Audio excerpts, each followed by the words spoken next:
What'll it be, honey?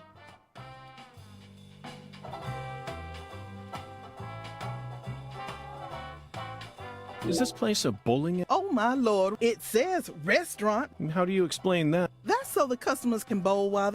If you want to bowl, honey, you'll have... But if you... Oh.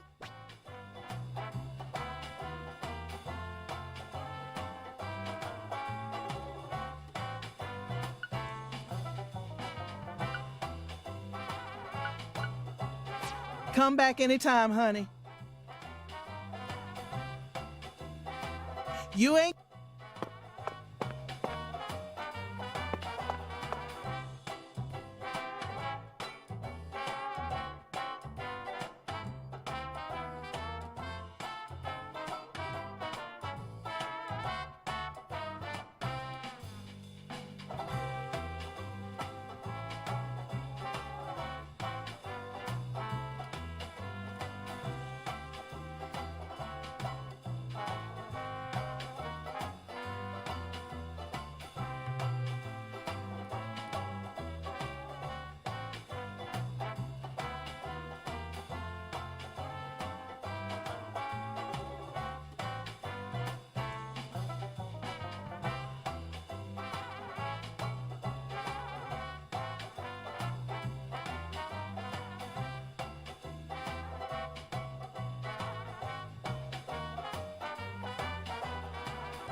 This is Lucari Tiger.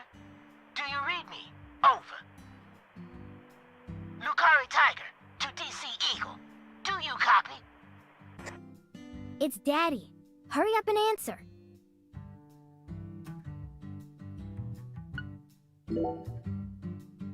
This is DC Eagle. I read you loud and clear. Over. Oh, good. Mr. York.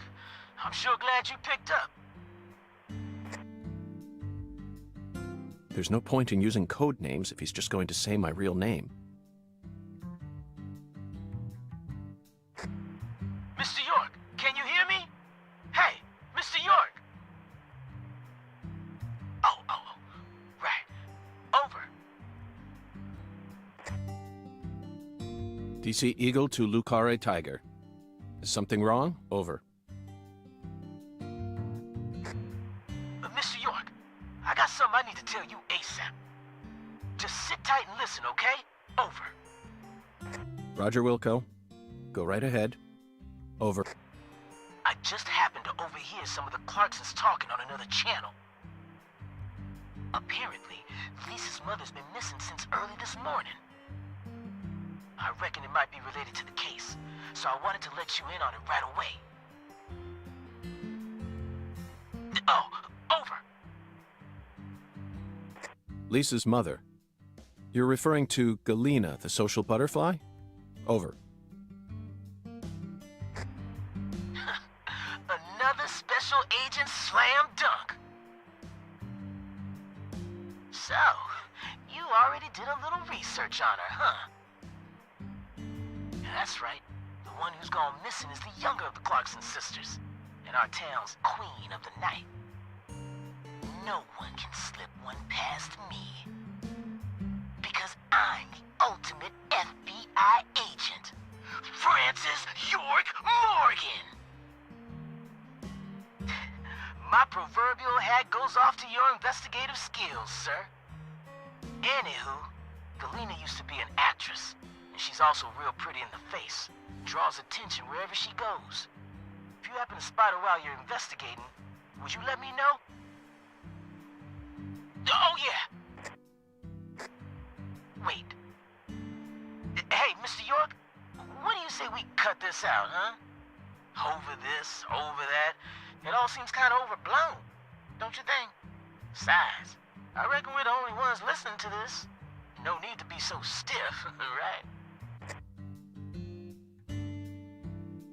Yeah. Glad to hear it. I ain't never been too good with formalities, you feel me? Well, Mr. York, if I hear any more news, I'll be sure to let you know. Good luck out there. Daddy's such a goofball. Patty, do you think Galena is really as beautiful as people say? I don't know, I guess. Men just seem to like women like her for some reason. Who's more beautiful, Galena or your mother? What? Candy Woods, your mother. Melvin said she was the prettiest girl in town. How should I know? That's a stupid question. Why is it stupid? My mom is sick. Zach, that was a bad move. We stepped right into a private matter without any shoes on. But these things are bound to happen. After all, I'm a special agent of the FBI. And there isn't an organization out there that's more well-versed in the art of infringing on people's privacy.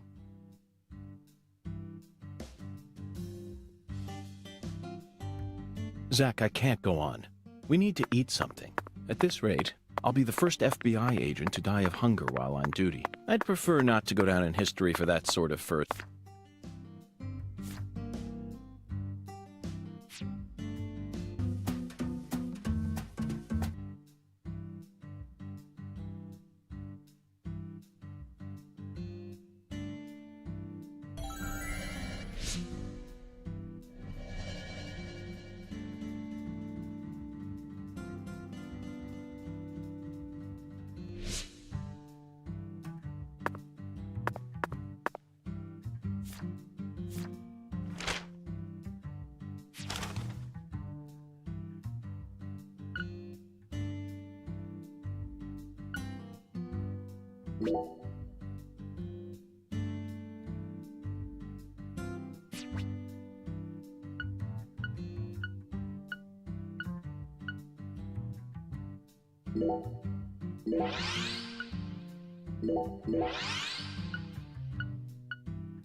And who might you be? I'm Raven, but around here they call me the Speed Witch.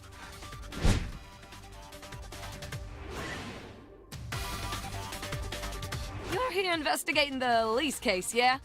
And instead of a car, you're using a skateboard? For real? You've already become the talk of the town, you know? Anyway, I was just wondering if you needed any help. What's your name? I'm FBI Special Agent Francis York Morgan.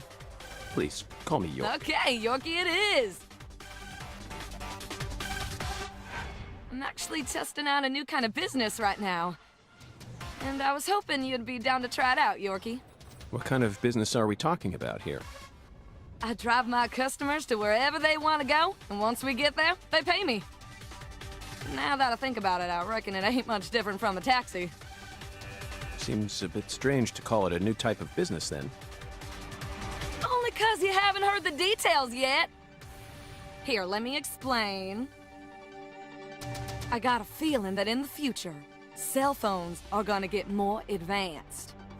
And people are gonna be able to just order taxis from their phones whenever they need to get somewhere.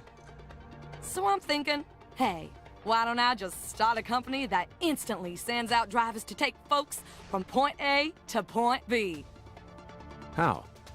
I want to make it so that anyone out there can just register on my site as a driver. I'm talking normal people, not pros. Then once we get a request, we'll just send out the driver who's closest to the customer. It'll be a hell of a lot more convenient than public transportation, and faster than any normal taxi company. I'm positive it'll be a big hit. And I'm gonna call it Wyvern. The logo will be a Y and a V. Cool, yeah? Is that legal? Beats me. But if I hire them all as independent contractors, I reckon it'll work out. See, that means each driver and customer will be bound by their own private agreements. My company will just provide them with a platform to hook up. Squeaky clean, right? Now, here comes the fun part. I want to help you get around while you're in our town, Yorkie. For a fee, of course. Keep an eye out for my balloons.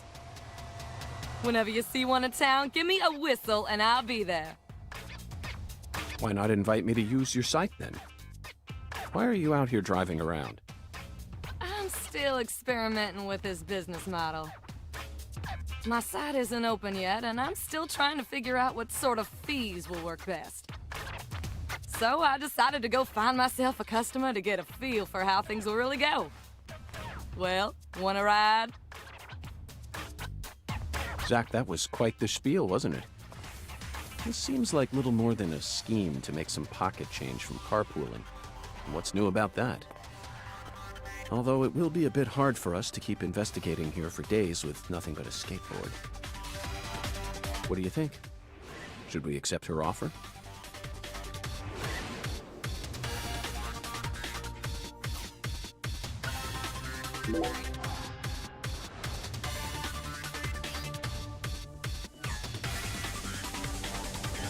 That's what I'm talking about.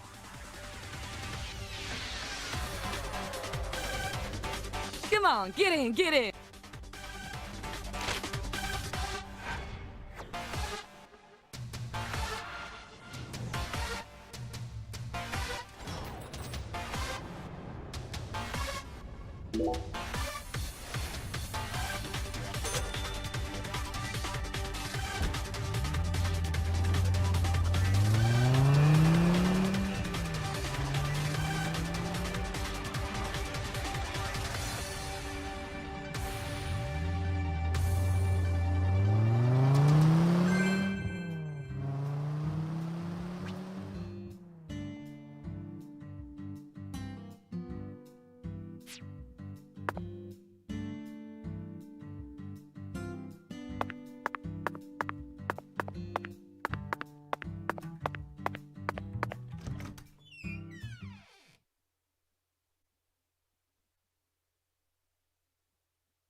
What'll it be, honey?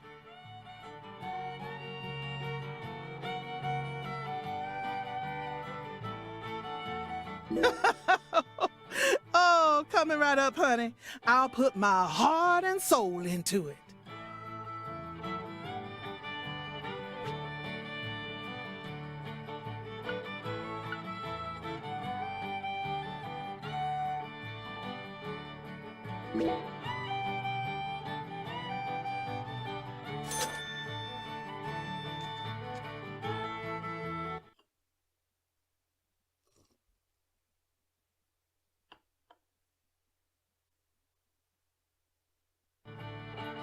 So, what do you think of my Cajun food, honey? No complaints here. No wonder you call this restaurant the best. Oh, my Lord. Ain't that nice of you? It's nothing like that Creole food. And I'll be damned if it isn't the best eating you'll find this side of the Mississippi. Hold on just one moment, Alexis. I always thought that both Creole and Cajun food were staples of the South. Am I misunderstanding something? Not at all, honey. Cajun and Creole food are both staples of the South. They both have roots in French cooking, of course. But Creole cooking just ain't my cup of tea. Sauces of France combined with cooking methods brought in from Africa, mixed in with Spanish influences, and when you smush all that together, then the British chased them off their land, and they walked straight across America, north to south. Finally, they found a safe haven right here. Woo! We got everything you'd ever want here. Fresh fish, wildlife, even veggies and fruit. They used their knowledge of French cooking, and then they threw it. Interesting, but root. What'll it be, honey? Okay, honey, I'll serve.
Oh.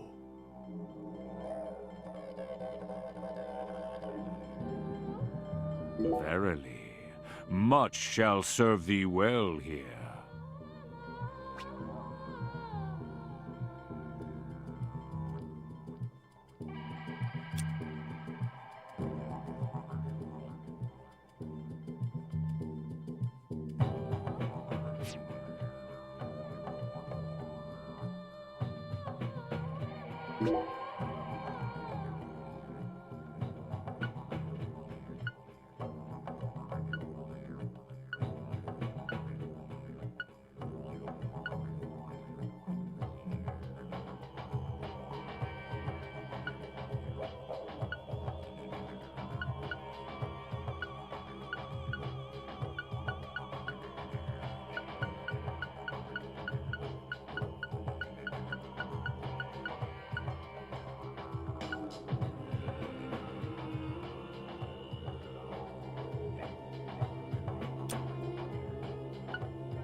I can see it. Thy return is imminent, if thou hast discovered the very purpose of my emporium, that is.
Hey, Zach. No, nothing. Just felt like saying that.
Hello there, mister.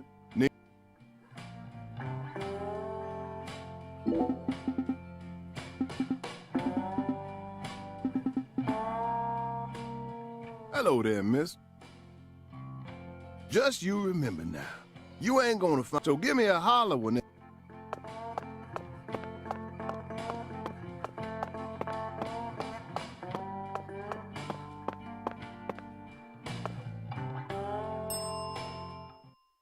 Now that's what I'm talking. You can't get fined, so make sure you...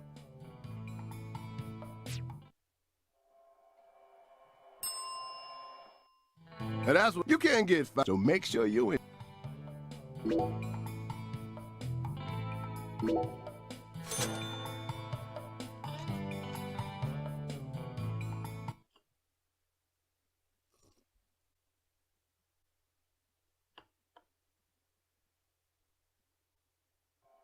That food was unbelievable. I see you weren't lying about undergoing training at that famous restaurant. Ah, now you just trying to embarrass me, mister. I still appreciate it, though. And you must have undergone some rigorous training in order to gain such refined technique. You put so much care into preparing everything just right. And your manipulation of that low-temp flame in order to bring out such a pleasant fragrance, simply perfect. This is true Creole food. You have to tell me now, which famous restaurant did you train yourself at? Come on, chef, we need to know. Zach and I are begging you. Ah, you drive a hard bargain, mister. All right, I reckon I can give you a hint. Really? Oh, just a hint. Fine, we'll take it. It's the restaurant that serves the most famous fried chicken in all of Louisiana. Crispy, crunchy. You know what I'm talking about? Bonafide. No, you can't mean... Oh, yeah. I'll bet they worked you pretty hard. Mm-hmm, you betcha. So that's how you acquire the mental fortitude necessary to cook such amazing food. Oh, my time there taught me just how tough city life really is. Amazing. Zach, did you hear all that? That's an incredible story, David. You really are a true chef. Both Zach and I have given you our official approval.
Now that's what you can't get fined, so make sure.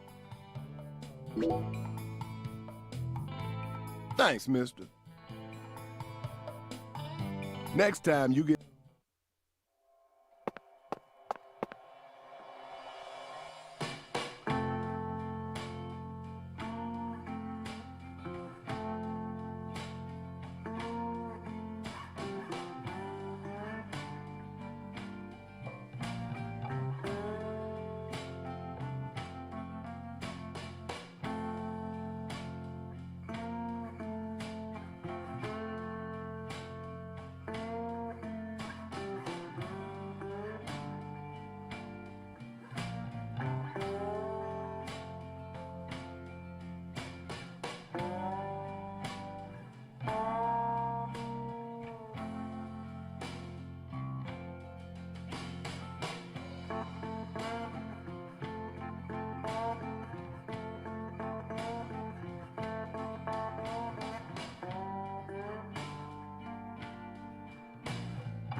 Very good, sir.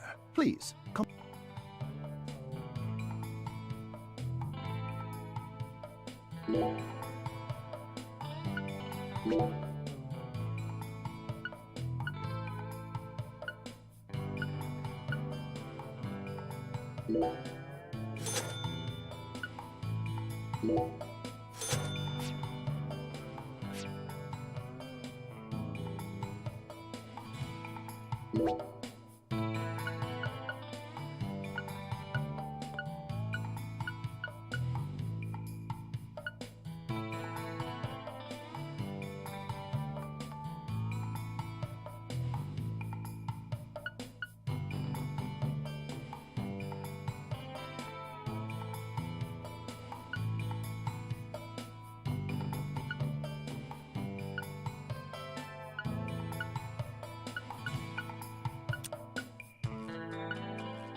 Please don't hesitate to let me know if you're in need of anything, sir.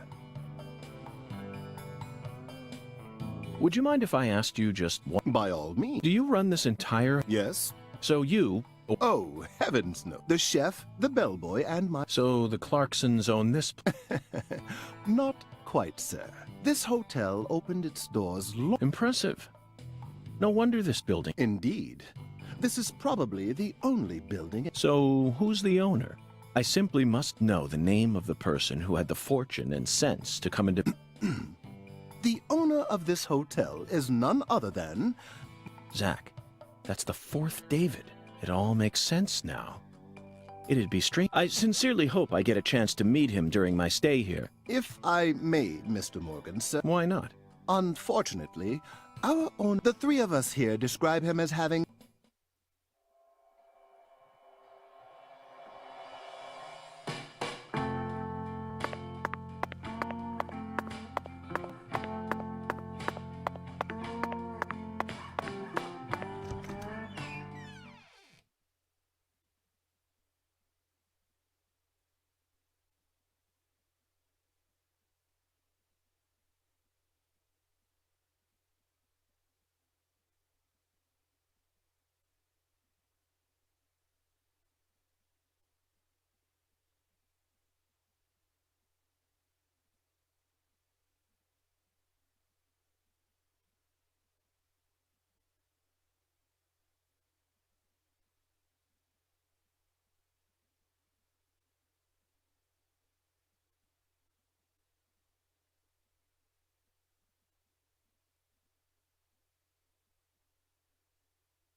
Mr. Alligator, not sure how much help you'll be in this situation, but I guess you're better than nothing.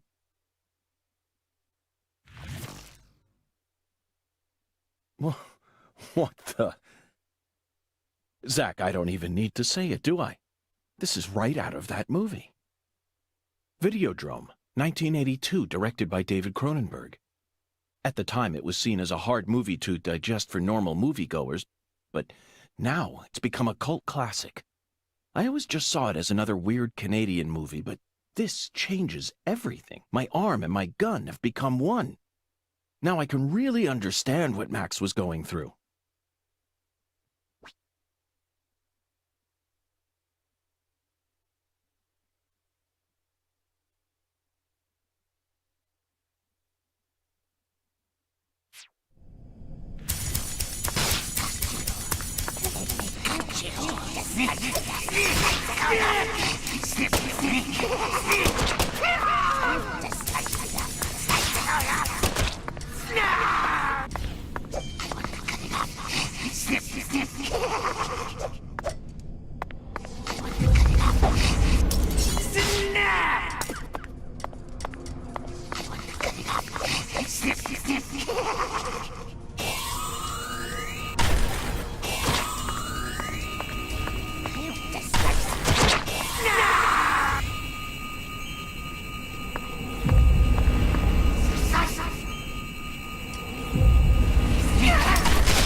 Hey, Zach, it looks like we were right on the money. Tracing the San Rouge distribution route led us right to Louisiana. You know what that means. We've got a hot hand, and Lady Luck's given us far more favor than she ever has before. We just happened to hear news about Lisa's murder while sitting in a bar during our vacation in New Orleans. That certainly wouldn't have happened if we had stayed in D.C. They would have given the case to another special agent, or maybe even to the state, and then we never would have found it. In the end, it would have been shut up in that vast, desolate evidence vault along with all the other cases, marked by nothing but a first-degree murder tag buried.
This is how it has to be.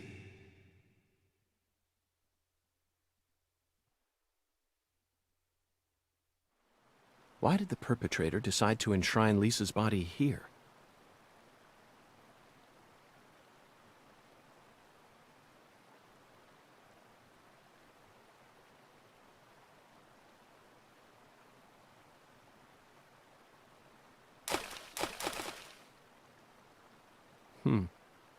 Remember this, Zach?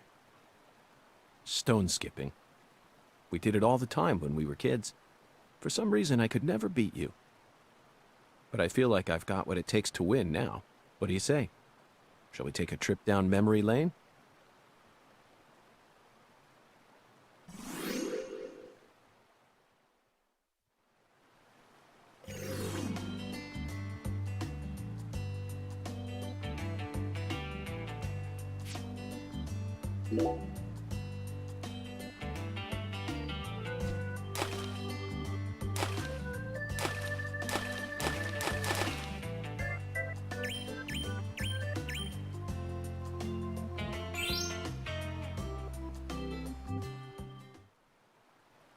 Not bad, Zach. That was just as fun as when we were...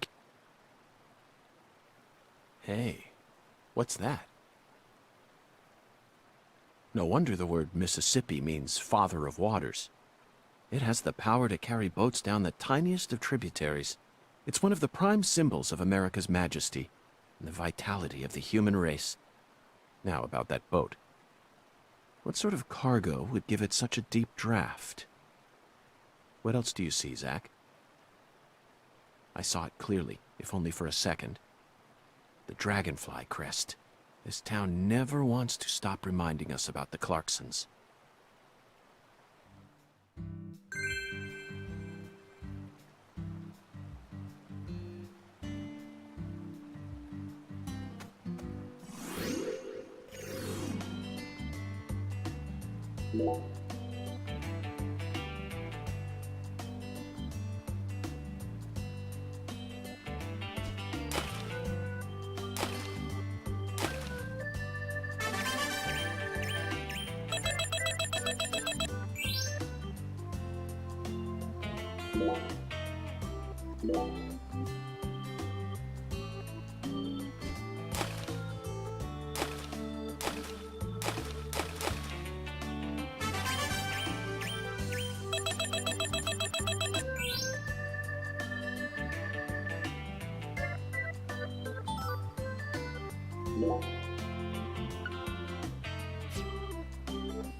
Hey, Zach. Do you remember the oracle? When the sun awakens, catch the tip of the baby bear's tail at the false altar, and the entrance to the other world will reveal itself to you. In other words, we need to go to where Lise was found and look north at dawn. I wonder what we'll see.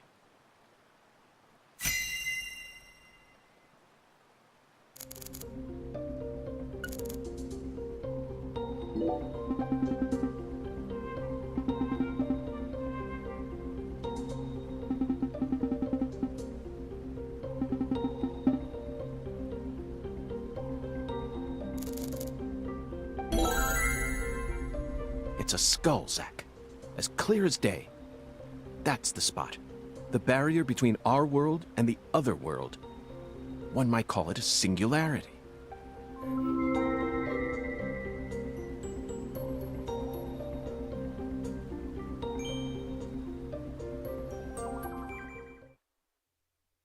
Now, what do you say we go inspect that cabin? Why did you leave me behind? You're not supposed to investigate without me. Oh, I'm sorry, Patty. You just missed a special moment. What moment? The sugarcane plantation? So what? You can't see it? All I see is the Clarkson's plantation and that gross silo. There you have it, Zack. Patty, Zack and I will take it from here. In the meantime, you need to head home and wait for us. Wait at home? Yes, but only for a while. Hey, hold on. Also, would you mind telling Melvin that I'm heading to the sugarcane plantation? I'm sure we'll need his help later. Whoa, Agent York! Wait! You're really gonna leave a little girl like me here all alone? Act like an adult for once in your life. I promised to protect you from all the evil in our world. You promised! Protect me! You'll be fine. You made it this far alone, didn't you?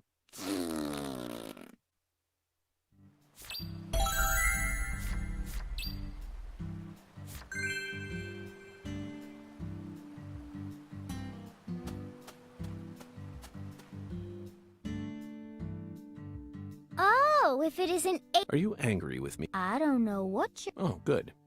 In that case, please return home at once.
Look, Zack. We're about to encounter a new character. Oh, damn it. I know I saw her go inside, but it's empty. The hell's going on here? You won't be able to find the other world. What the... Who in the hell are you? And what are you doing on our plantation? I'd like to ask you the same. Well, Hey, shut up! This ain't got nothing to do with you. I see. Well, if you don't want to tell me, then I have no choice but to guess. You just said this is our plantation. I assume that means you're a member of the Clarkson family, and you're here looking for someone. If there's a search being conducted on Clarkson property, it must be a search for Galena Clarkson, who's gone missing. Judging from the way you speak, your age, and most of all the color of your eyes, you must be Danny Clarkson, the father of the victim, Galena's husband, and the manager of the cold storage warehouse. Nice to meet you. I'm FBI Special Agent Francis York Morgan. I'm here investigating the Lise Clarkson case. Oh, and just call me York. That's what everyone's always called me. You think I give a shit? You better watch your mouth or I'm liable to whoop your goddamn ass! Your daughter was taken from you, and now your wife has gone missing. No words can describe what you're going through. I imagine you're doing everything you can, searching every last nook and cranny all over town. But, Danny, listen to me. It won't get you anywhere. No matter how hard you search, you'll never find them. The fuck is with you? You want to throw down with a Clarkson? Absolutely not. I simply wish to solve this case. Then hurry up and investigate, goddammit! I am. That's why I'm here. The Oracle told me there's something in this spot. Oracle? That's right. Zack and I are following oracles given to us by a skeletal gentleman. If you wish to find the person who killed your daughter, you should cooperate. I imagine that not even the Clarksons want to start a feud with a federal power. I've had enough of your bullshit. Why's everyone and their mother been pissing in my ear today, huh? Shit! Does this mean you're ready to cooperate? May I enter the building? Do whatever you want. If you think you can mess with the Clarksons, you got another thing coming.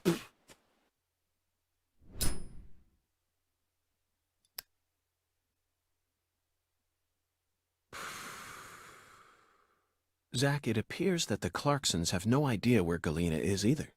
And judging from Danny's demeanor, the family must be in the midst of their own complications. This case may require more work than we think.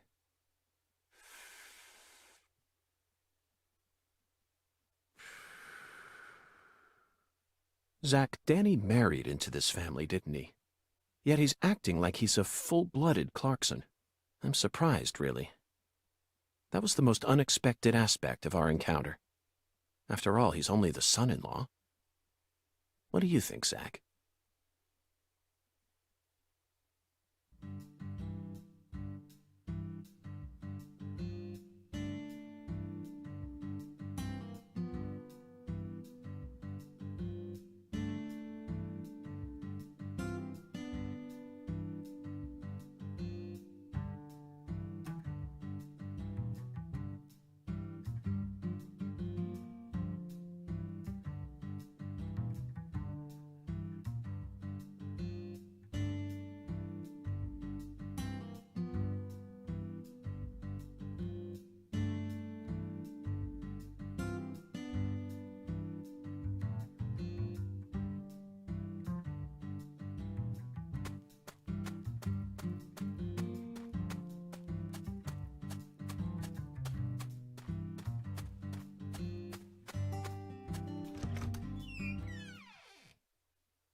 This is it, Zach.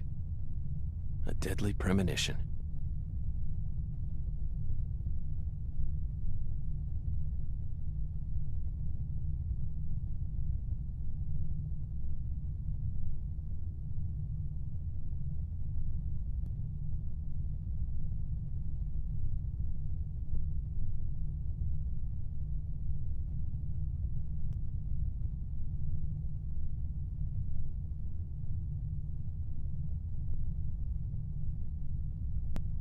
You know, for some reason, I'm getting butterflies. How about you? It's time we went and saw this other world for ourselves.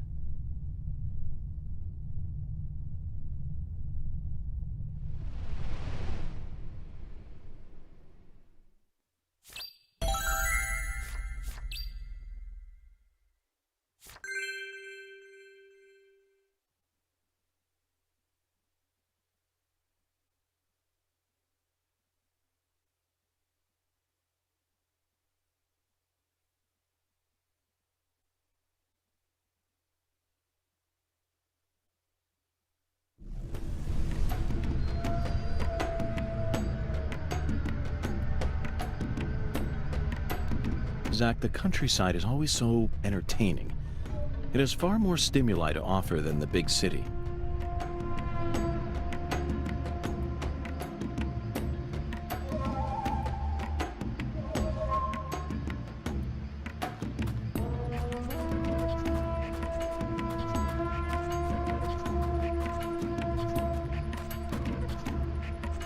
Those movies from the 80s were all predicting the future.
Snap!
Zach, I sense something here.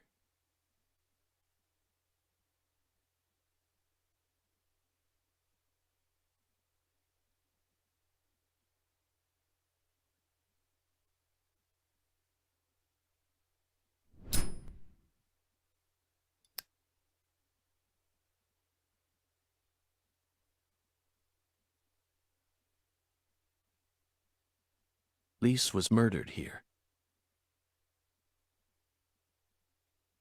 Let's take a closer look and find out exactly what went on.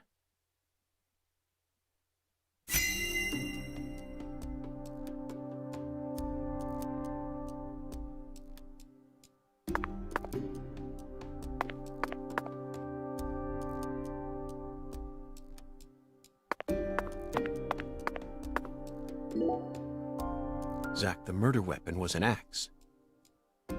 Lise must have been dismembered while she was still alive.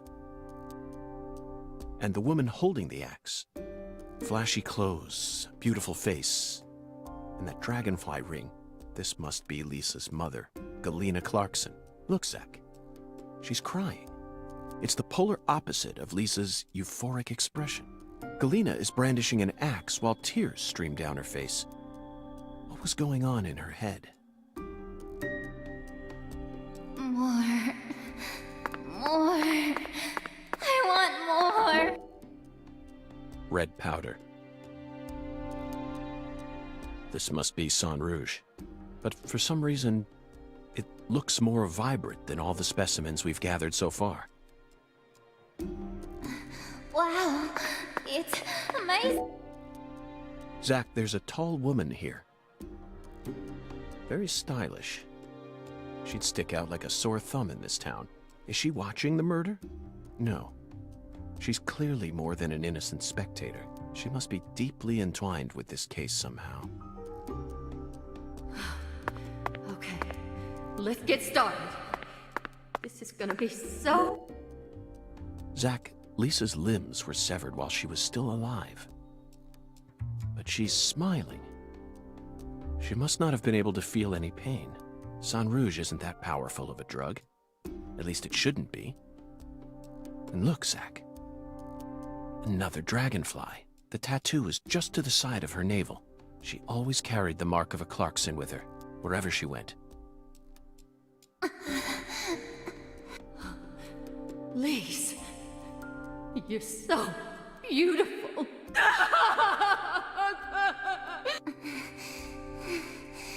Really? Yay! I'm a little dope. Now, just wait for me, Lise. I'll be with you soon. I'll always be with you. Oh, no.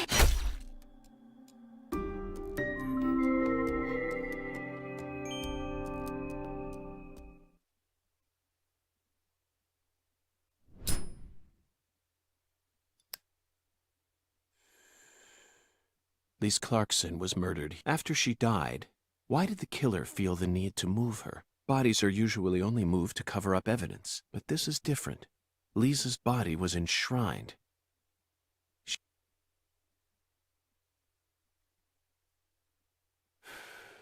The ritual, the altar. A mother killing her child, a monstrous giant, and a mysterious, stylish woman. There's a real demon out there, and it's got its sights set on the Clarksons.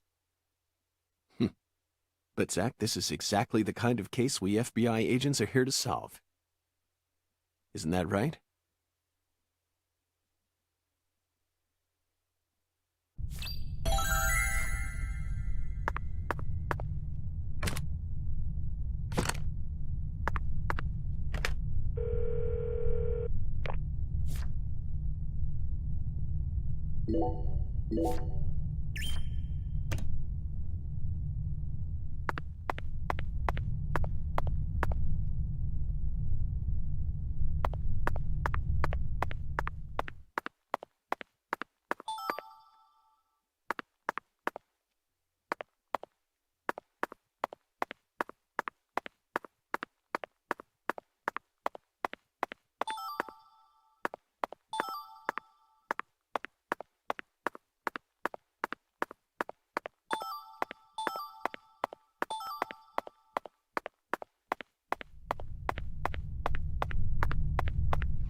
Did it. I really did it. I finally completed the first ritual. Now the plan will begin. The Red One's plan will begin. Zack, this case is going to be a labyrinth. I certainly didn't expect to run into a monster like this. Honestly, I'm not one for violence, but I'm not just going to stand here and die. What do you think? Should we read off her rights? Now, it's the Red One's turn. The Red One. Soon. And in the end, we'll be together. Together. And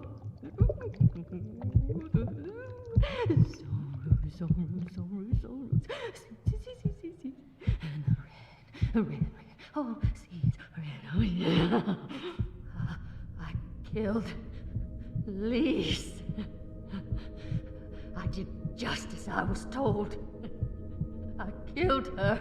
So pure, adorable, and beautiful. I killed my own baby. Lise, you son of a bitch! What did you do to my daughter?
You're really pissing me off. I'm invincible now. Holy red seeds protect me.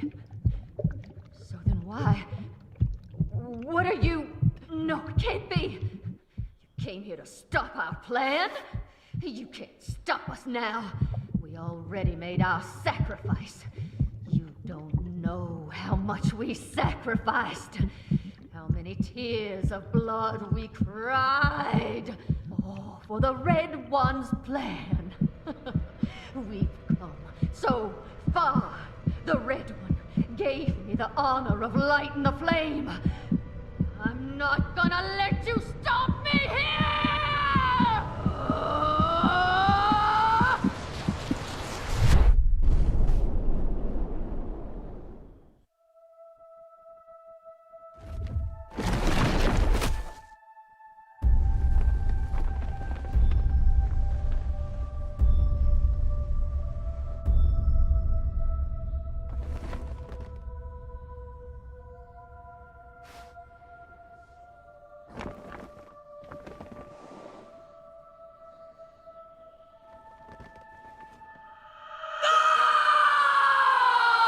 Galena, is this your true form?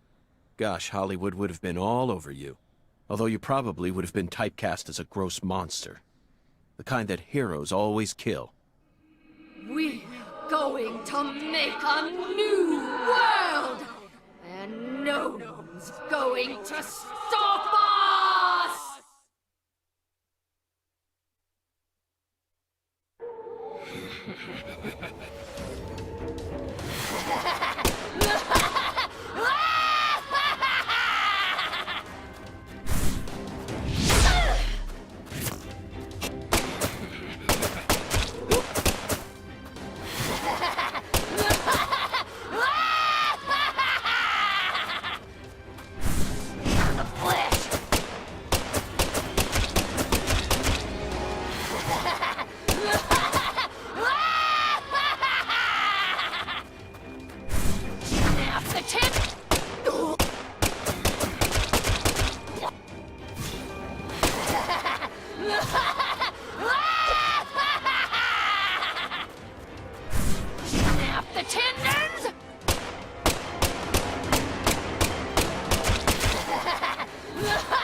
can't be happening.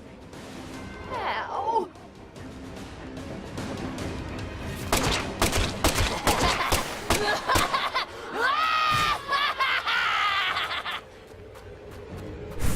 Feel my pain!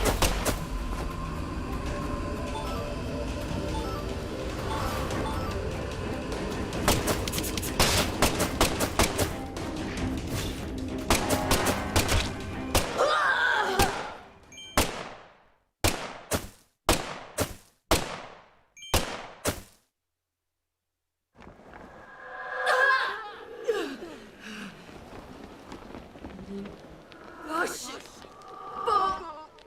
This is impossible.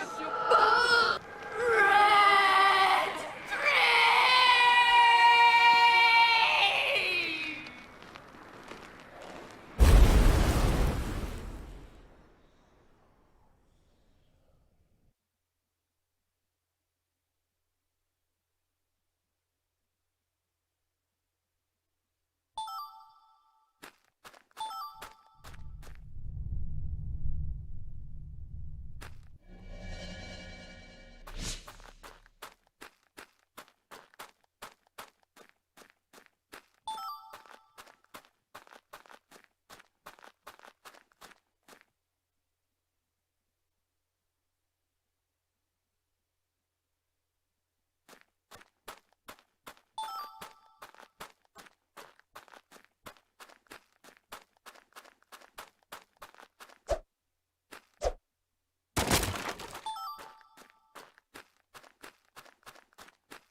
Lise. Our new world. My Lise. My sweet little dolly. Galena Clarkson? You are now under arrest on suspicion of the murder of Lise Clarkson and the illegal disposal of her corpse. You have the right to remain silent. Anything you say may be used against you in a court of law. That's enough, Zach. She can't hear us anymore. Zach, pardon my language, but this case can go fuck itself.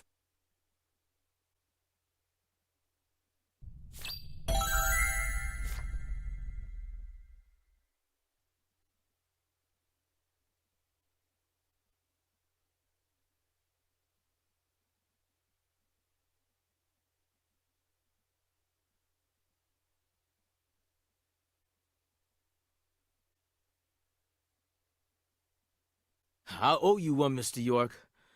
I'm awful sorry you had to get all caught up in our town's dirty laundry.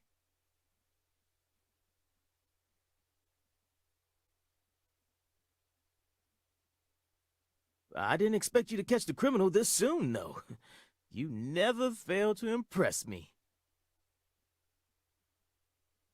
Come on, CLG. Let's head back to the office.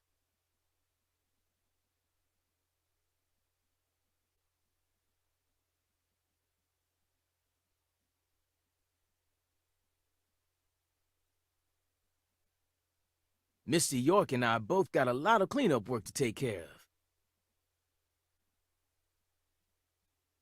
Now I just gotta figure out what I'm gonna tell the Clarksons. That's my biggest problem. Melvin, this investigation has only just begun. What? But we got the killer. This case is much more complicated than it seems. You mean you're gonna keep searching the town? Of course. At the moment, I'm after a tall, stylish woman. Does that ring any bells? Stylish? You lost me. What's that got to do with anything? Zack and I saw her with our own eyes. We need to find her, I'm positive. You're probably talking about Professor R. Professor R? From the jazz bar? Yeah. I mean, she's the only person in town you could call stylish. She's tall, too. But... What is it, Melvin? Well... Well? Out with it. Don't let your 10-year-old daughter upstage you here, Sheriff. You're looking for a stylish woman, right? Yes, we've established that. Then I think you're barking up the wrong tree with Professor R.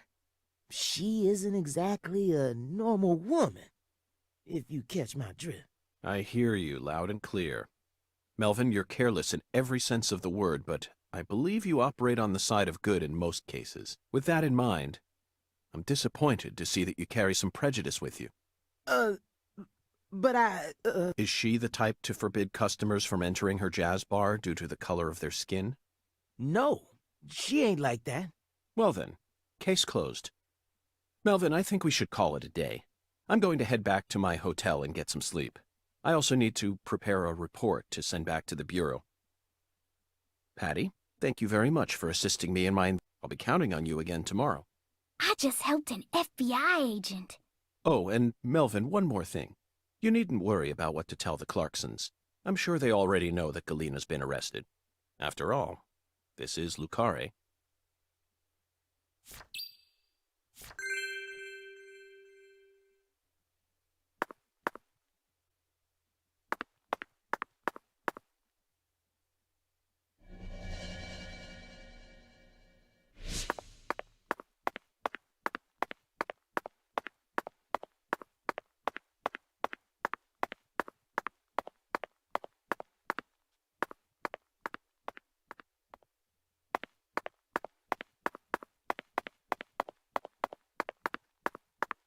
Hey there, Mr. York.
So, Mr. York, what do you think of my castle? I've been curious about it since the first time I saw it. I'll have you know, Croft, since this store carries if it's sundries you're looking for.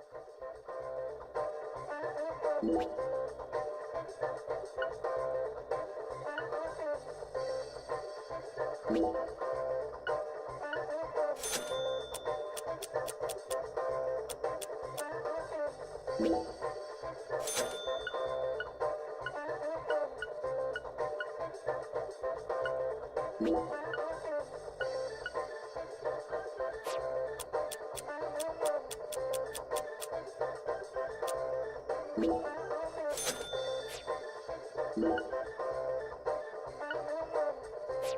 ever need anything?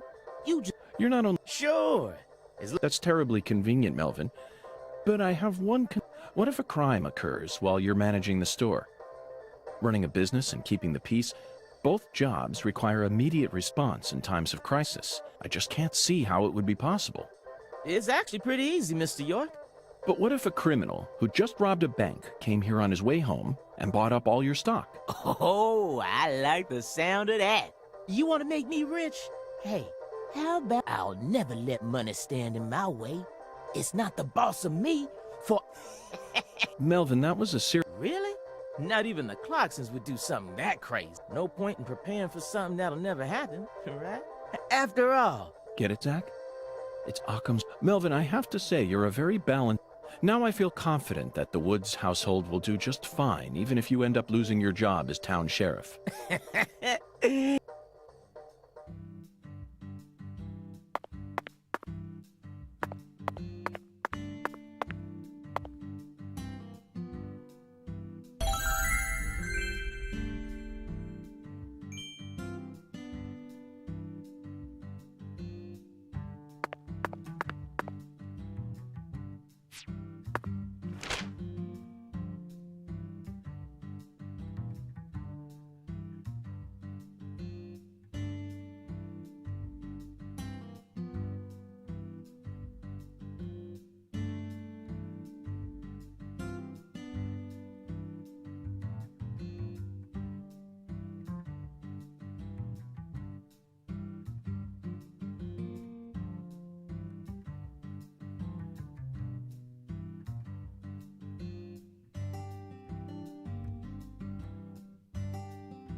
Very good, sir.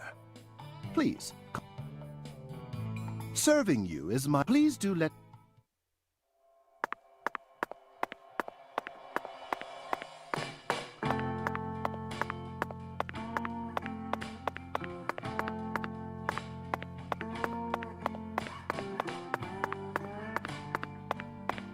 Howdy, Yorkie.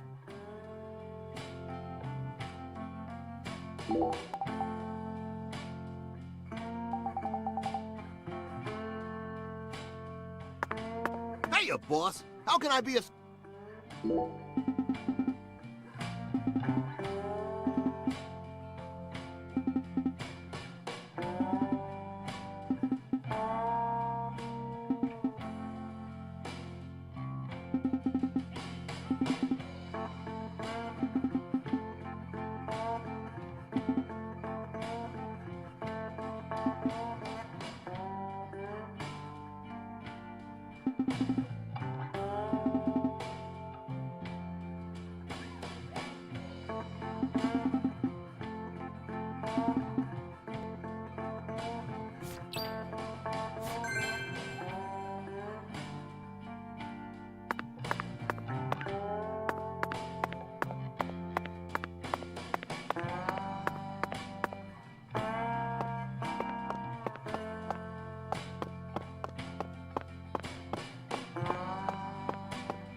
Zach, let's go over our progress.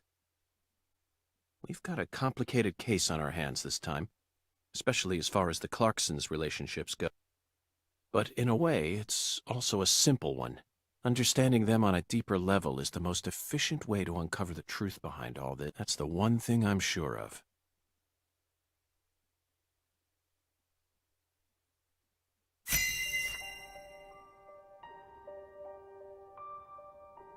Zach, let's start with the people who were closest to the victim. Lise Clarkson, the victim, is the granddaughter of the current head of the Clarkson family. Her mother is Galena, an ex-actress, and Lise clearly inherited her beauty.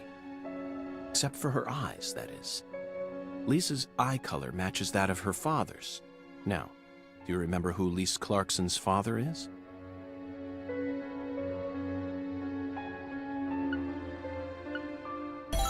That's right. Lisa's father is Danny Clarkson. His real name is Daniel E. Clarkson. He's from Florida and used to be the CEO of a talent agency. Danny struck the heart of Galena and successfully became a member of the esteemed Clarkson family. Despite being the son-in-law, he acts like he was born a Clarkson, but he's still just the son-in-law. Next comes what happened to Lise.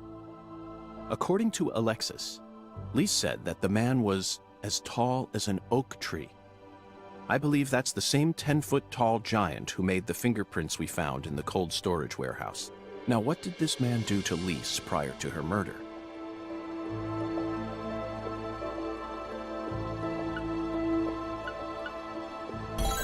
Yes, that's it, Zach.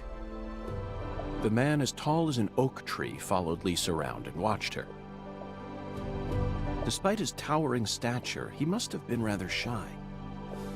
Or perhaps he was merely biding his time and planned to kidnap her from the very start. If that's the case, there should have been some evidence left at the scene of the crime. Zach, we're still missing some puzzle pieces.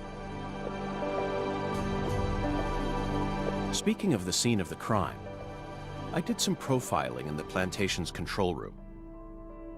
The truth it revealed to us was nauseating and horrific, but we need to touch upon it if we wish to proceed. Isn't that right, Zach? Who actually murdered Lise Clarkson?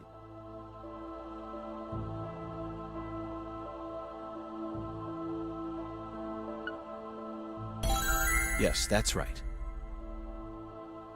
Lisa's own mother killed her, while she was dreaming about some bizarre new world.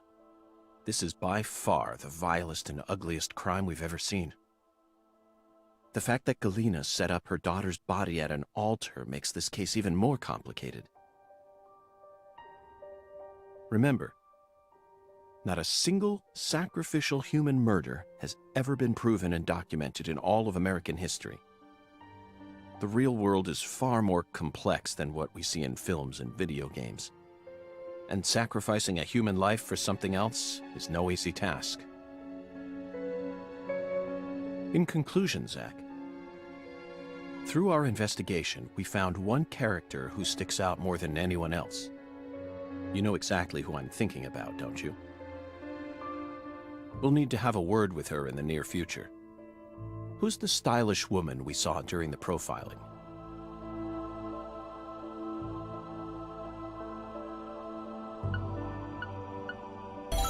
Professor R. We haven't met her yet, but she's deeply intertwined with this case. Let's wait for the skeletal gentleman to guide us to her with an oracle. Well, Zach, what do you think? Isn't the Deep South something? The people here are just as warm as the weather, and the food is to die for. Might be nice to move down here after I retire. What, still too early to talk about that? You may be right. After all, this case has only just begun.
Galena can't be the killer. They're making all this shit up.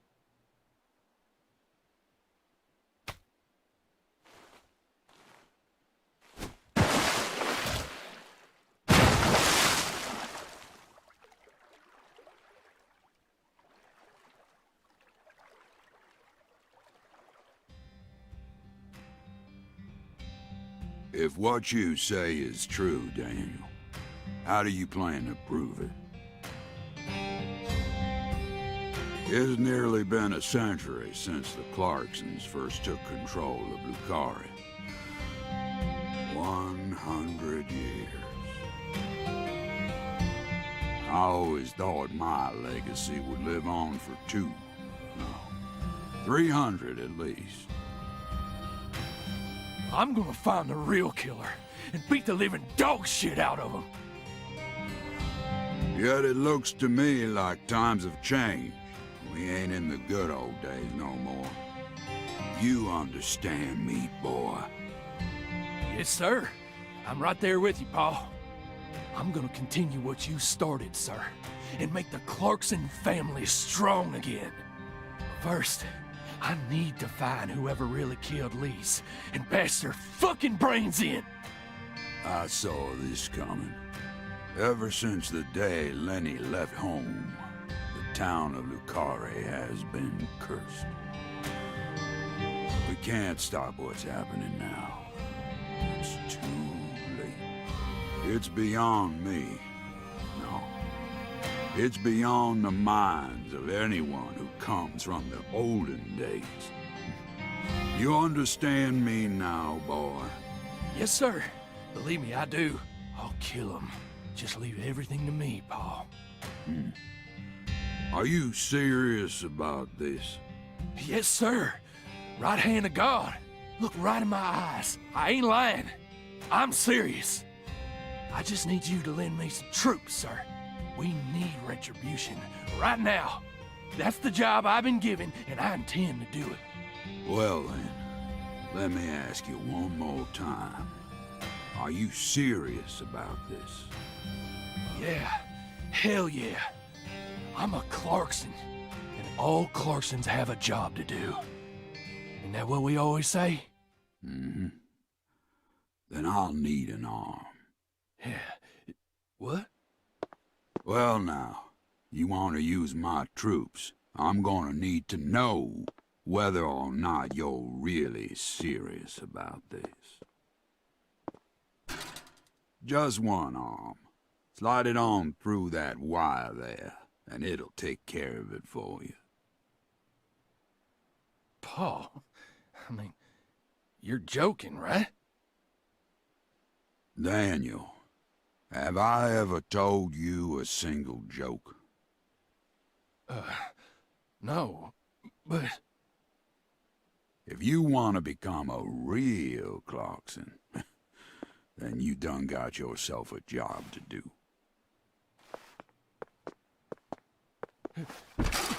Wait, Paul, I get it now. You want me to stick it in and then pull it out at the last minute, right? You want to see if I got guts or not, but there's gonna be another way. You can't be serious, sir. Hey, knock it off, you assholes! Let me go! He's just joking with me. Let me go, goddammit! Oh, please, sir, don't do this! Just tell me this is a joke, please!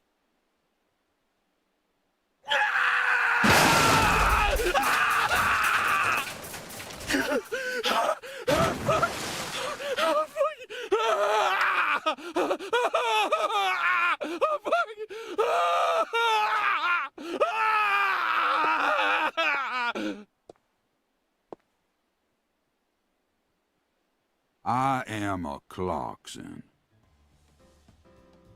And no matter how our fortune falls, all Clarksons have a job to do.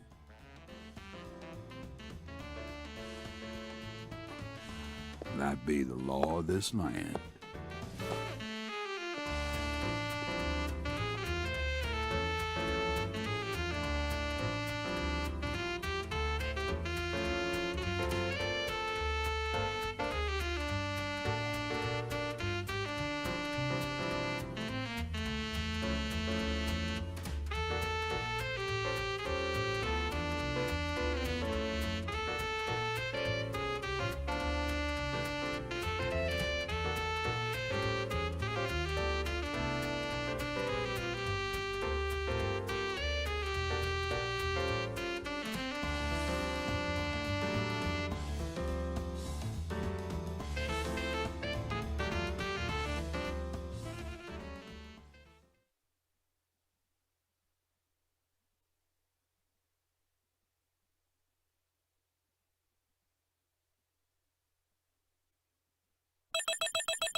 York, you can hear me, right?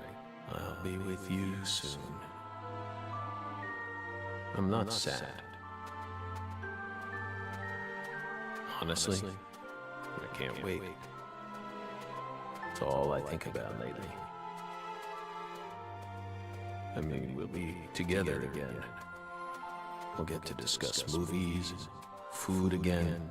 Everyone around here has bad taste. They don't understand things the way we do. It's a shitty world filled with shitty people. Oh, that reminds me. There are movie theaters and restaurants over there, right? As soon as I get there, let's go grab some peanut butter hamburgers and yogurt smoothies. I'm so excited, York.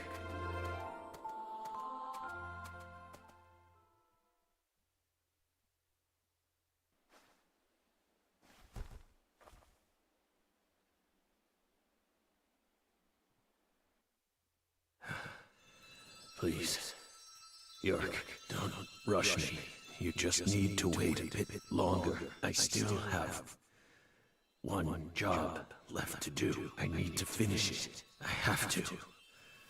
or else I'd never be able to face you. Just give me a little more time, okay?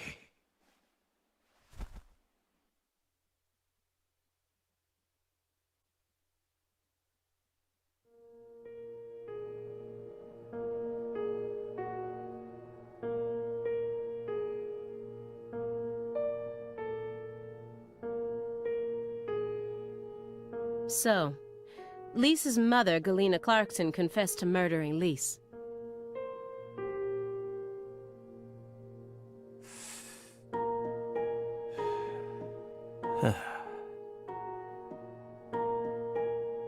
But then immediately afterwards, she went insane.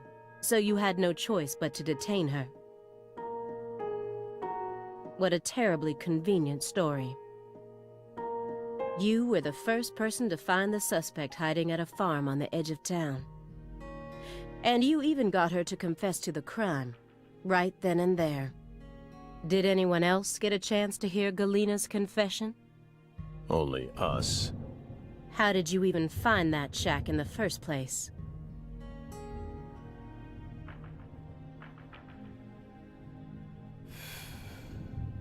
Metaphysical offender profiling. Meta what?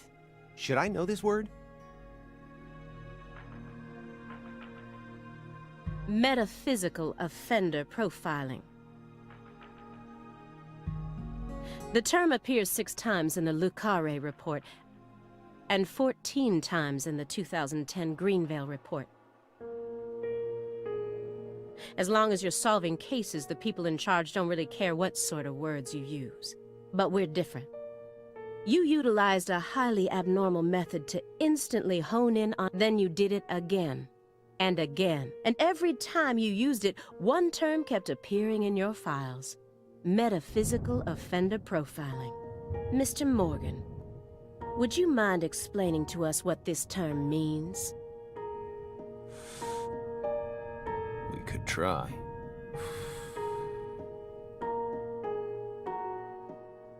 But no matter what words we used, you'd never be able to understand. You see, it doesn't pertain to this side.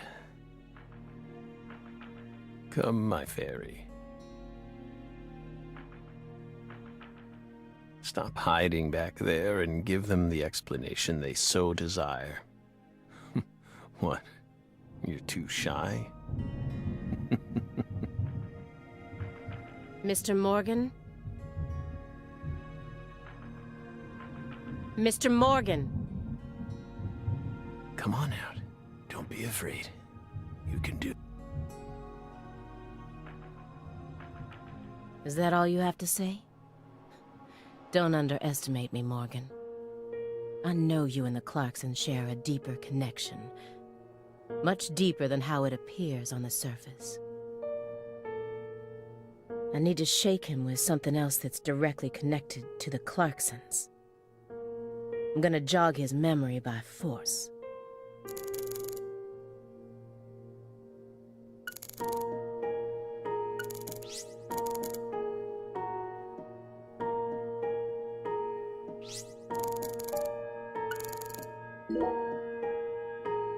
Mr. Morgan, I noticed that several parts of this report have been redacted.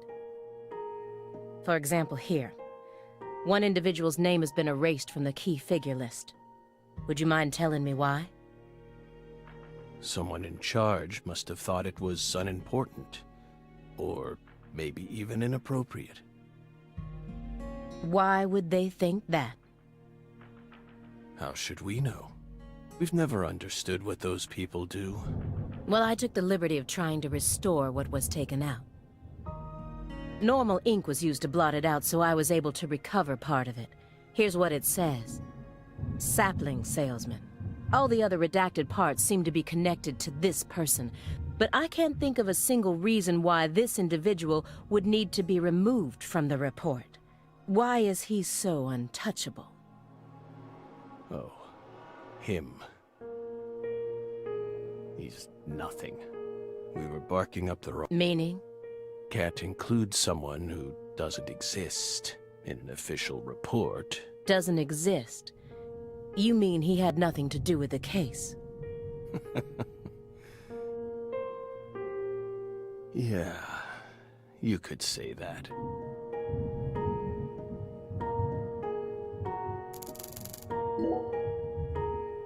Mr. Morgan, according to you, at the beginning of this case, the victim's body was being stored in the warehouse on purpose. Is that the truth? They really put her body there alongside food and other perishables? It's in the report. No. The report only says it was stored using the most effective and shockingly inhuman method possible. If you can think of a better phrase, we're all ears. The report isn't wrong, you know. In fact, that might actually be the most accurate way of describing it. It's precise, and it's also...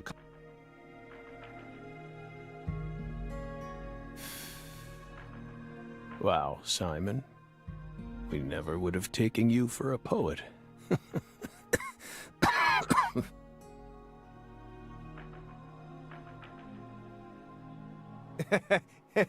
Right? You two think this is a joke? Lise Clarkson's body was discovered in that cold storage warehouse after 14 long years. If you'd only done a proper investigation, we probably would have found her much sooner. That poor girl. We still regret the fact that we never got to meet her. We're sorry, from the bottoms of our hearts. I only hope it didn't happen that way by design. Will you comfort me? Thank you, my fairy.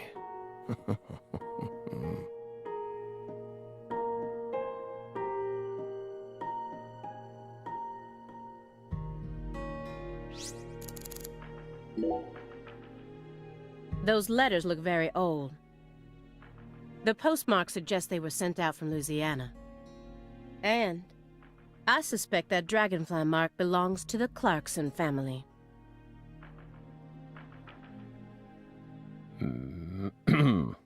Maybe. So what if it does?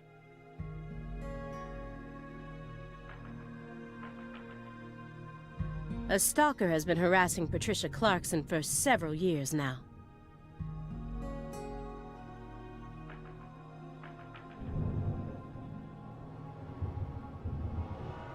Did you know about this?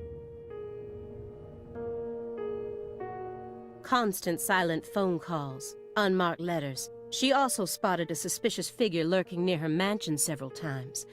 And just last week, her employees spotted a strange figure lurking in the vicinity. The day someone else coincidentally used your alias and traveled to Louisiana. That's very intriguing. Aligned symbolism. Lise Clarkson also reported being harassed by a stalker just before she was murdered. You're aware of this, correct?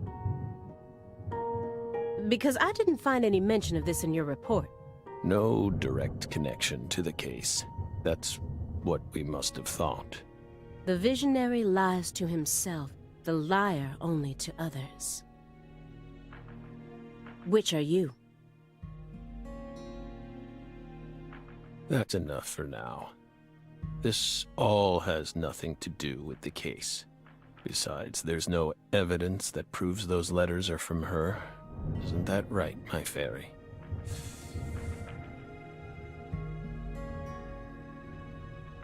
I knew it wouldn't go that easily.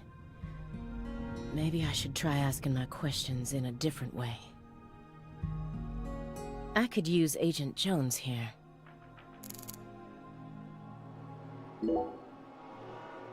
A stinking indulgence, and a massive DVD collection. You must live a very comfortable life.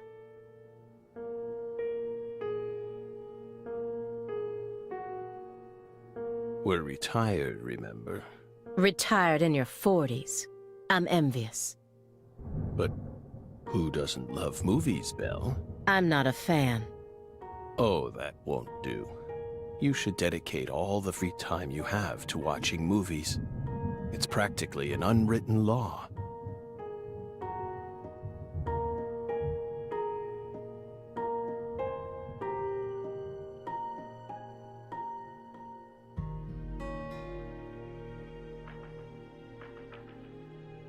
Films guide us.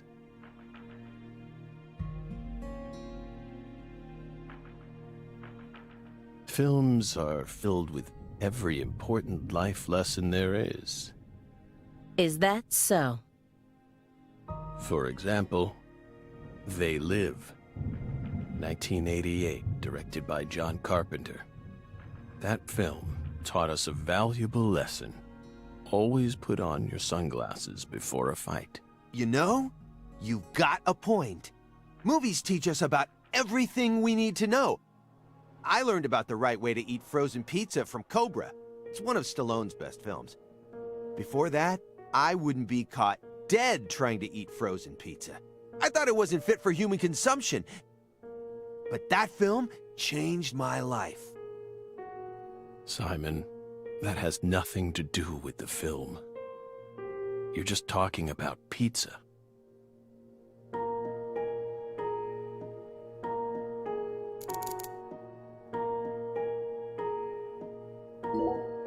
This is a nice build. Layout isn't bad either. Whew. Must be rather expensive to rent a place like this in Boston. How many other rooms are there in this apartment?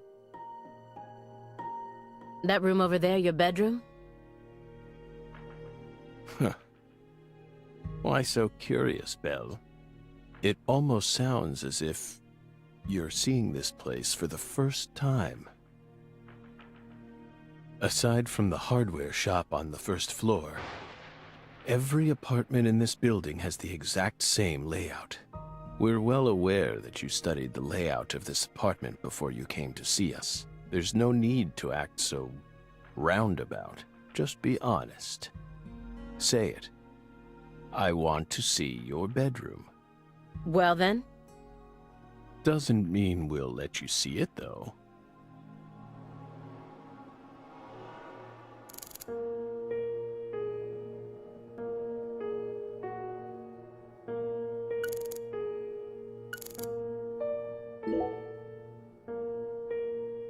Agent Jones.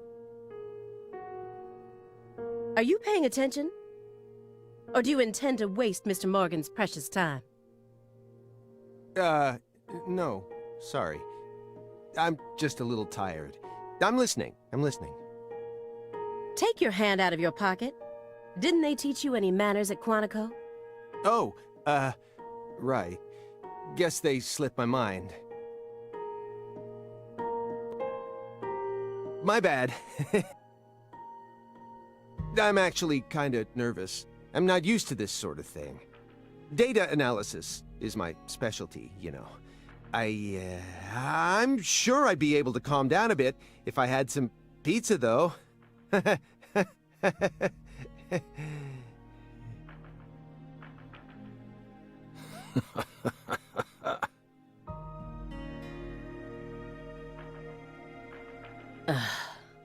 The FBI needs to do something about their lack of personnel. But how should I start? Maybe I should look back over the... After you arrest, at least, what exact... Just nothing but a chasing hollow instance truth. Doesn't work like that. A hollow phenomenon, which resulted in a mountain of corpses. Oh, Belle. We think we finally understand what you're trying to say. But don't be so voracious. How about another cup of coffee? We've still got a long way to go, you know.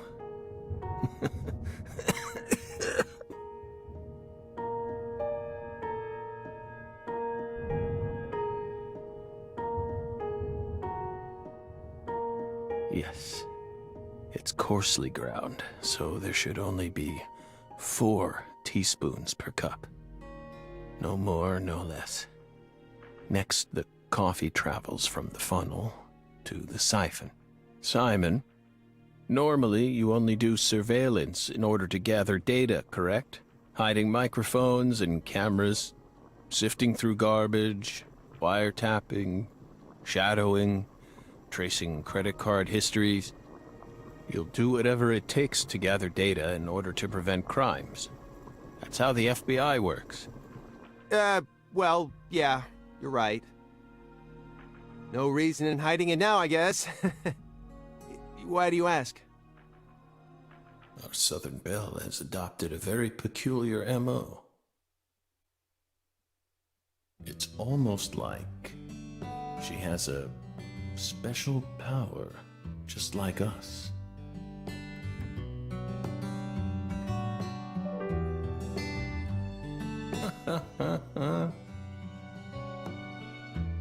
You've been watching us this entire time, haven't you, Belle? From that window.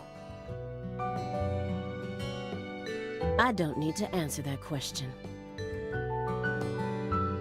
You came here on New Year's Eve, then spent 49 hours watching us until you returned to your hotel room last night.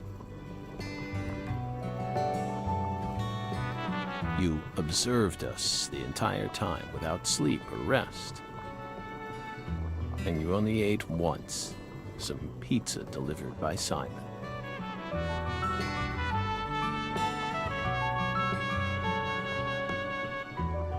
Aside from that, you never drank any water or relieved yourself.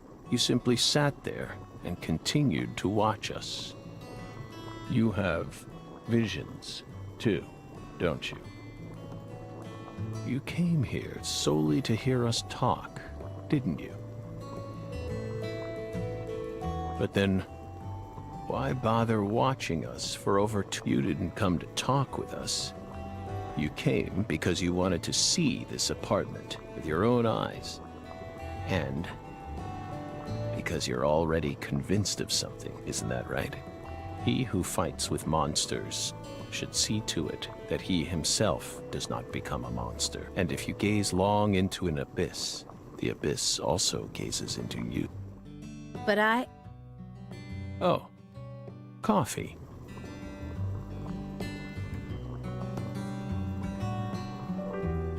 Thank you, my fairy. If you hadn't been paying attention, this coffee would have all gone to waste.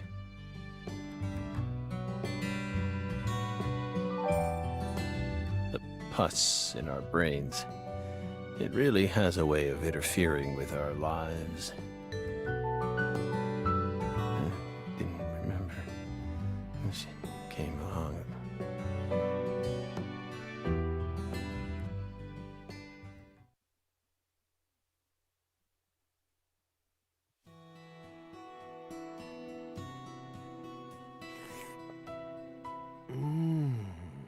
Oh. What the Christ? This is friggin' delicious. Kinda thought I was gonna shit myself for a second there. Come on, Aaliyah, take a sip. Trust me. I'm not exaggerating.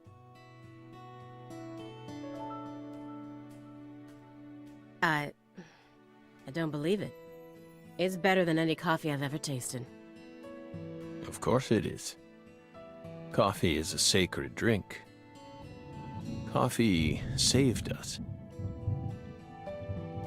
If not for its oracle, we would be on the other side right now. So I never forget to pay my respects to coffee. Especially at critical moments like this.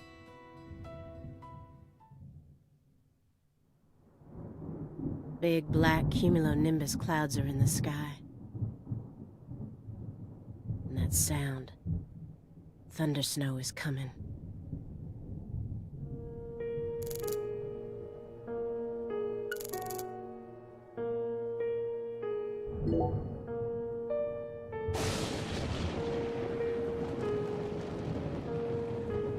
Do you hear that thunder? It's probably gonna snow soon.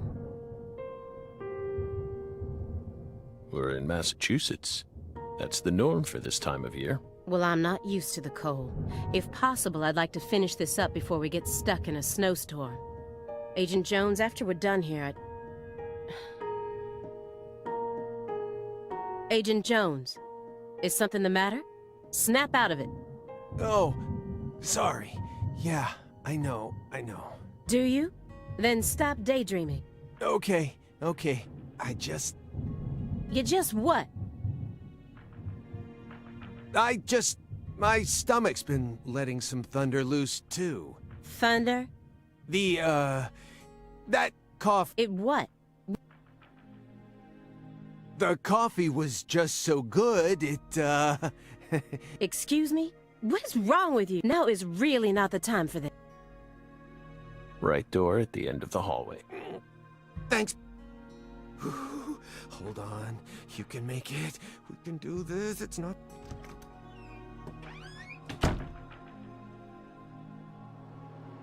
We promise you, we did not put laxatives in the coffee. Coffee is a sacred drink, remember? Motherfucker.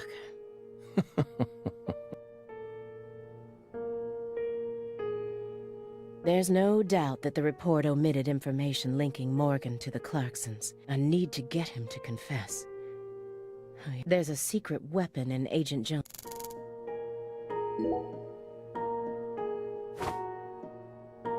Have you? And please, don't say no. Sang Rouge. The drug we once chased. What about it? Sang Rouge is still circulating. It's changed shape and its composition is slightly different now. But it's still very much alive. But only in a very limited part of Louisiana. You aren't surprised? Did you somehow know this would happen?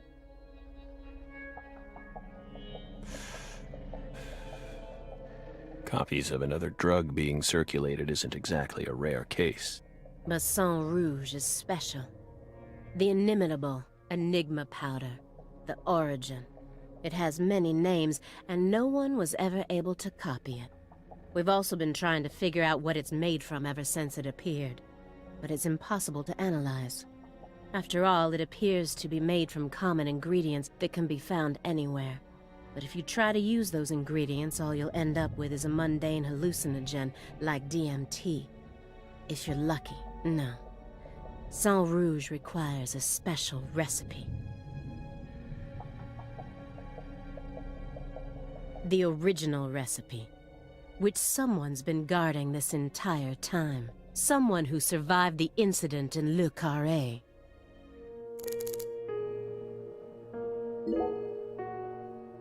Mr. Morgan, I heard that you were always a smoker. Did you ever wonder if that was the reason you contracted your illness?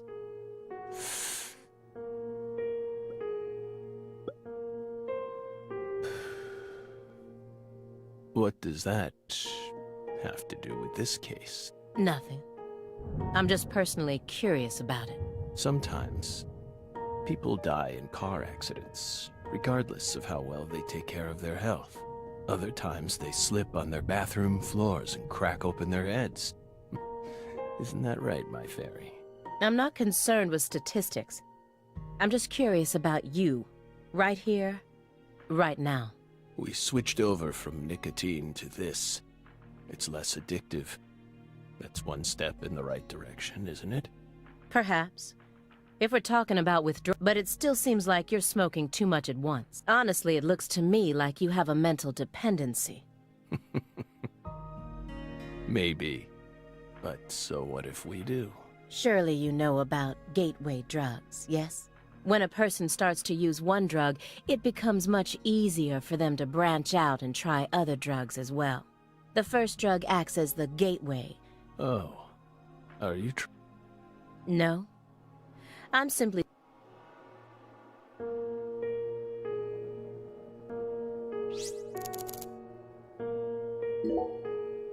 in order to interrogate... So you told us. But I was unable to... She refused to speak with you, didn't she?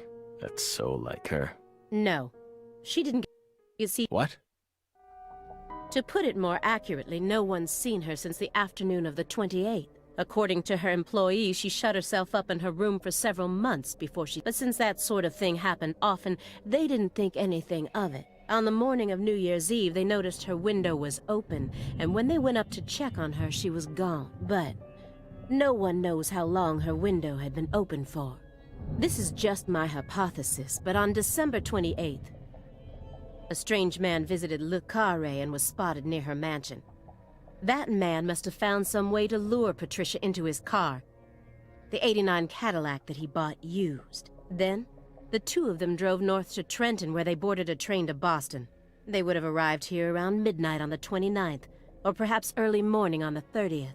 I believe this man is the same Billy Bishop whose name was previously recorded by the airline. So, what do you think of my guess? I'd love to hear your opinion as a former FBI special agent. Ah, we get it. We aren't persons of interest. We're the suspects. But what about our alibi? What alibi? I've had enough of your bullshit. You expect me to believe you haven't taken a single step out of this room? That Agent Jones is your witness? Surveillance cameras can easily be tampered with, especially by someone like you, who knows all about how the FBI works. You're possessed by death. Go and take a look at your own face in the mirror. You look like the Grim Reaper. After you visited both Le Carré and Greenvale, you left a mountain of corpses in your wake. You can make all the excuses you want. I'm immune to them. Right here, right now, I want to know everything. You tell me the truth. Yes! You're good, Belle. Damn good.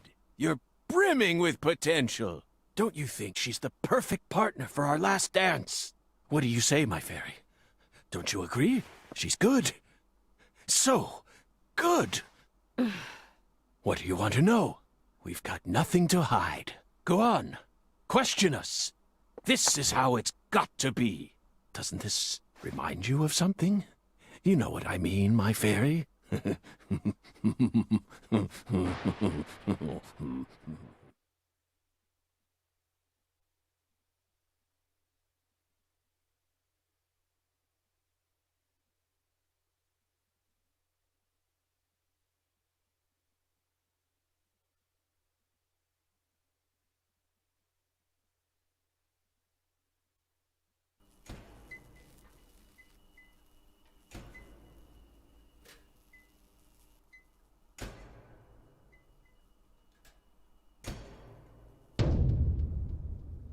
Son of a... How did this happen in my town? God damn it!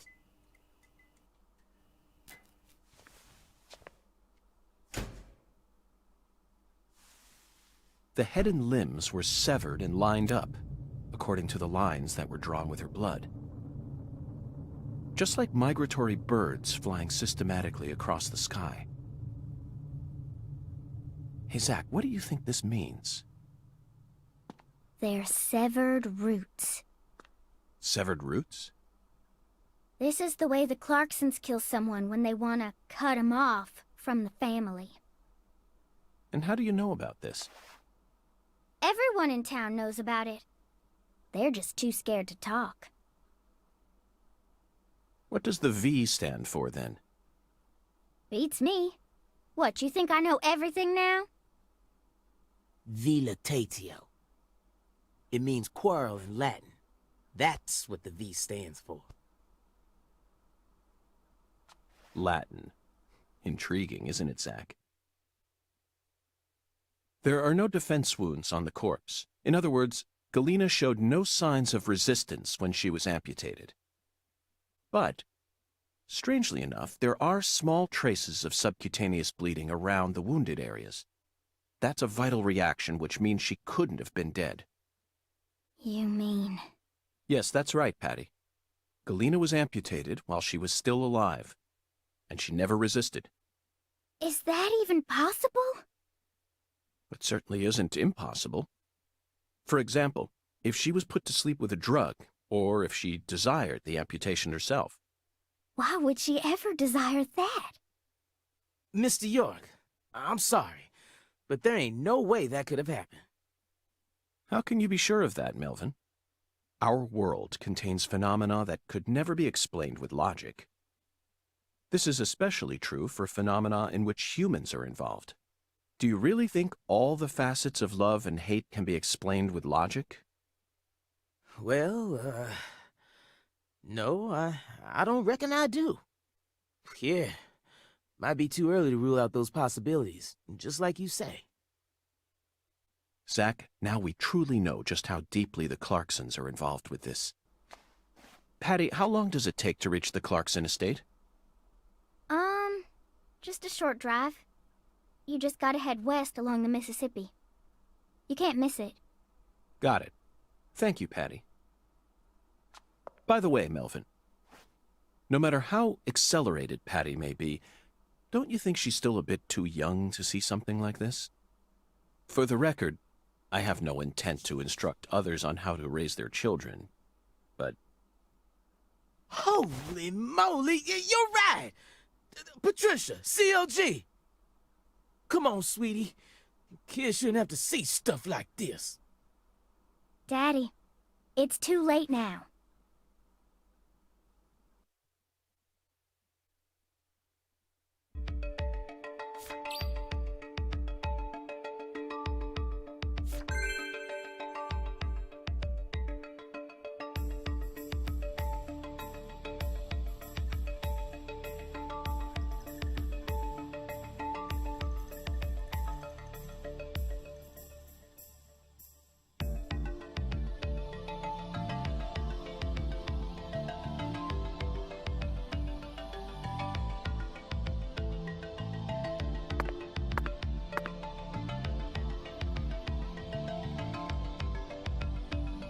You sure you... I'm fine. Besides, I'm used to seeing stuff like you're the one who looks... Well, this... sorry. What say we rest... Sure thing, Dad. We can join back...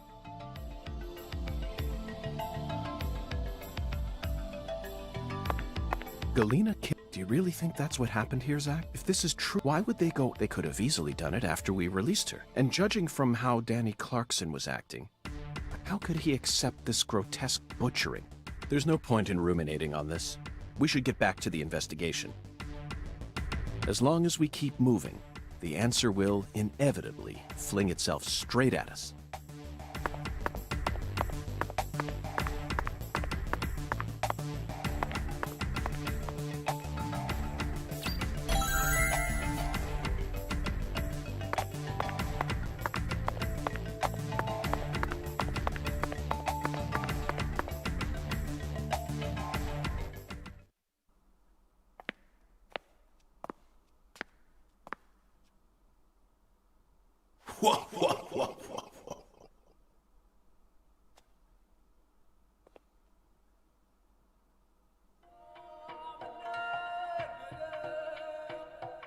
You found the flying serpent. But now, the flying serpent will come to find you. Yeah, that sounds right. And it looks like this flying serpent is a venomous one. Some become feasts, while others are eaten alive. Which fate would you prefer? Both sound marvelous, but let me check with Zach. A fine answer.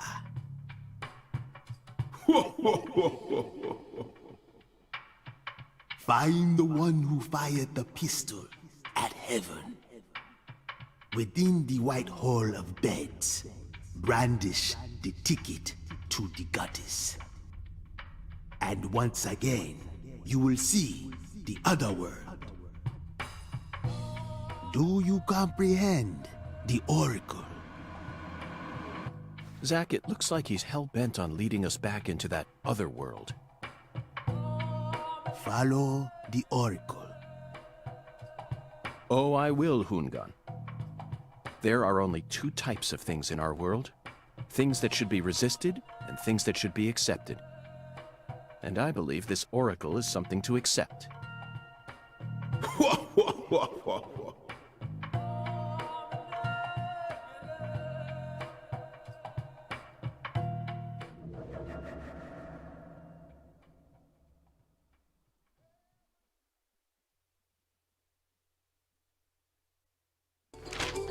Do you think we're crazy for believing everything that skeletal gentleman says? No, we're not crazy. Not one bit. This is our destiny, that's all. But I shouldn't need to explain that to you, Zach. The one who fired the pistol at heaven. Firing pistols at the sky might be a rather common occurrence for the South. Remember? Young Guns, 1988, directed by Christopher Kane. There's that great scene where Emilio Estevez keeps firing his Colt M1877 up at the sky. Well, but that film took place in New Mexico, didn't it? And the Oracle probably isn't referring to a situation like that. It's got to be for some purpose other than an attack or a threat. Raising a pistol up to the sky, then slowly pulling the trigger, kind of sounds like the start to a race. Don't you agree, Zach? Unfortunately, Zach, you're wrong. We need to find someone who fired their pistol straight at the sky. It's bingo, Zach. We're currently running a race here. And the one who started this murder in other words, the person who first discovered the body. According to the file, Lisa's body was discovered. He apparently works out of a fishing hut located in the marshes south of the bayou. Let's go pay him a visit. Who knows? We might even get to see some crawfish. What? Why isn't the murderer the one who started this race? Zach, this isn't like you. Of course the murderer isn't the one who started the race. The murderer's running it. They're currently in first place, and they're breaking all the rules. Any more objections, Zach? Within the White Hall there are only a few establishments, especially in a small... I'm sure you've already got a pretty good idea about beds all lined up. Only an amateur would hear that and think it must be... You really think that's... Oh, sorry, but there's a more obvious... A place that anyone would think of when they hear the words white beds all lined up. Only an amateur would hear that and think it must be referring to a brothel. I mean, come on. Who would ever use White Hall as a symbol for a bordello? No, a white house refers to the same place. You really think that? Sorry, but there's a more a place that any... I mean, you know, it's a medical... They invite their patient. It's deaf. You always really can...